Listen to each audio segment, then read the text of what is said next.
Assalamualaikum warahmatullahi wabarakatuh. Halo, perkenalkan nama saya Fiona Sabila Zahra dari kelas PGMI 3C.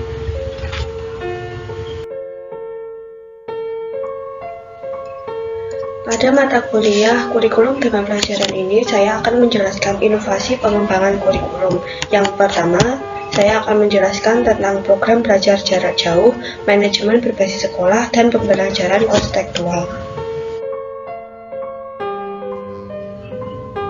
Program belajar jarak jauh. Pembelajaran jarak jauh adalah sebuah upaya untuk masalah pendidikan dengan keterbatasan antara pengajar dengan peserta didik untuk bertatap muka dengan mengadakan pembelajaran yang memisahkan antara tenaga pengajar dengan peserta didik dengan bantuan media cetak maupun elektronik seperti email, video konferensi, soft file yang berisi materi yang dapat diakses oleh peserta didik tanpa adanya batasan waktu dan letak geografis.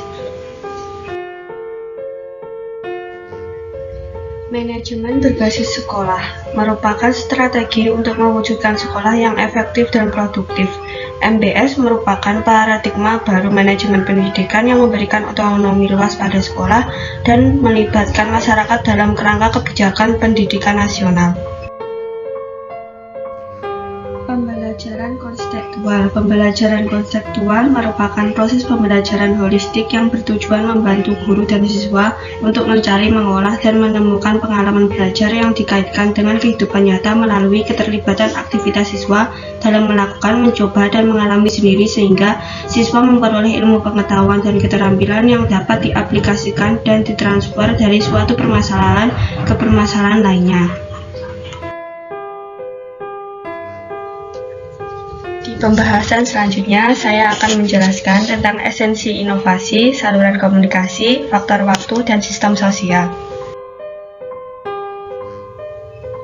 Esensi inovasi. Esensi dari inovasi adalah untuk mengatasi tantangan atau masalah yang ada, meningkatkan efisiensi, meningkatkan kualitas, atau menciptakan nilai tambah. Inovasi merupakan dorongan untuk menciptakan perubahan positif dan berkontribusi pada kemajuan dan perkembangan suatu bidang atau masyarakat secara keseluruhan. Dalam kaitannya dengan esensi inovasi, paling tidak ada 3 hal yang berkaitan erat, yaitu teknologi, informasi, dan pertimbangan ketidakpastian dan reinovasi. Saluran komunikasi. Komunikasi merupakan suatu proses di mana partisipan berbagai informasi untuk mencapai pengertian satu sama lain. Komunikasi adalah sesuatu yang berkaitan dengan siapa mengatakan atau mengemukakan apa, dengan saluran komunikasi apa, kepada siapa, dan dengan dampak apa. Saluran komunikasi dapat diklasifikasikan pada 2 hal, yaitu komunikasi homofil dan komunikasi heterofil.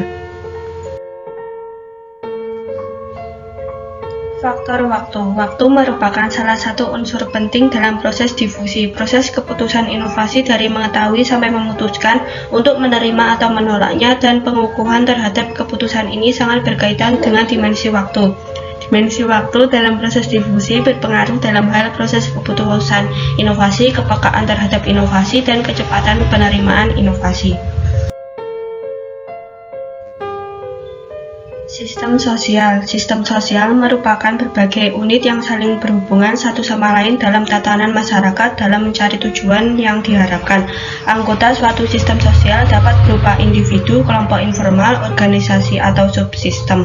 Proses difusi dalam kaitannya dengan sistem sosialisasi dipengaruhi oleh struktur sosial, norma sosial, peran pemimpin, dan agen perubahan, tipe perubahan inovasi, dan konsekuensi inovasi. Selanjutnya, saya akan membahas tentang memiliki tujuan yang jelas, relevan dengan kebutuhan, dan dilakukan secara sistematis. Memiliki tujuan yang jelas. Memiliki tujuan yang jelas adalah langkah penting untuk meningkatkan kualitas pendidikan dengan mengatur dan mengintegrasikan berbagai komponen pembelajaran seperti tujuan pembelajaran, materi pembelajaran, metode pembelajaran, penilaian, dan sumber daya pendukung lainnya sehingga dapat mencapai kesuksesan dan menciptakan hasil yang memuaskan. Relevan dengan kebutuhan. Prinsip relevansi mempunyai kedekatan hubungan sesuai dengan apa yang terjadi apabila dikaitkan dengan pendidikan. Berarti perlunya menyesuaikan antara program pendidikan dengan tuntunan masyarakat untuk memastikan bahwa kurikulum tersebut tetap relevan dengan kebutuhan saat ini. Hal ini penting karena memastikan bahwa tujuan yang ditetapkan akan memberikan manfaat atau pemenuhan pada kebutuhan yang ada. Dilakukan secara sistematis. Melakukan sesuatu secara sistematis berarti mengikuti serangkaian prosedur atau langkah-langkah terorganisir dengan tujuan mencapai hasil yang diinginkan. Pendekatan sistematis membantu memastikan bahwa tugas atau proyek dijalankan dengan efisiensi dan efektivitas. Inovasi perkembangan kurikulum dilakukan secara sistematis dengan tujuan untuk meningkatkan kualitas pendidikan.